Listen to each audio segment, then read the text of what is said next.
On ne s'improvise pas mycologue pour connaître les champignons et savoir les trouver et les reconnaître. Il faut du temps et de la patience, des années d'apprentissage avec des spécialistes et beaucoup de curiosité. J'ai commencé tout jeune à Spelchy, par exemple, on ne prenait que la girole. Bon, mon père prenait en plus les clavères et c'était tout. Donc tous les cèpes, on les laissait. Et c'est comme ça que m'est venue la passion. Et comme j'étais forestier, forcément, je voyais des champignons tous les jours et je m'y suis intéressé. Après, c'est une expérience. C'est-à-dire, vous commencez par connaître des champignons, vous commencez par les nettoyer, vous voyez s'ils sont creux, s'ils ne sont pas creux, vous connaissez leur consistance, vous apprenez à connaître leur odeur, vous connaissez leur saveur. C'est tout ça, c'est très très important.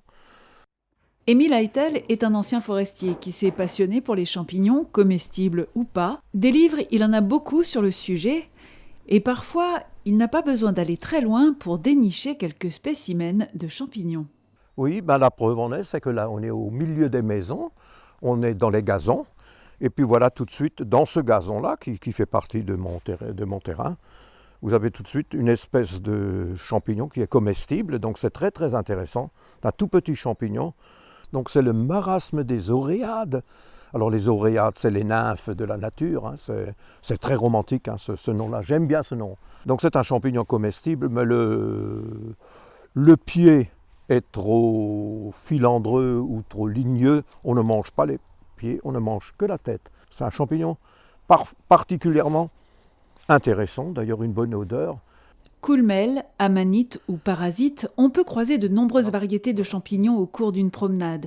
Les prés et les forêts ont bien des choses à dévoiler en suivant notre guide. Il y a à travers le monde 30 000 espèces, oui. En France, les Français en consomment une centaine d'espèces, hein, pas plus, hein, une centaine d'espèces. Ici, sur le pays de Beach, là, il y a des milliers d'espèces.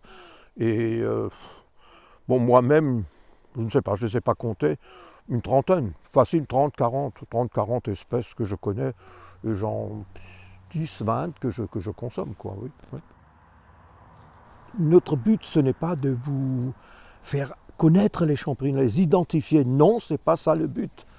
Parce que si vous regardez les champignons à l'écran et vous vous dites, maintenant je les connais, je vais les cueillir, il est prouvé, hein, les mycologues ont trouvé que vous faites dans 50% des cas une erreur. Hein, parce que chaque champignon, il a des copains qui lui ressemblent, hein, puis il faut faire attention quand même. Hein.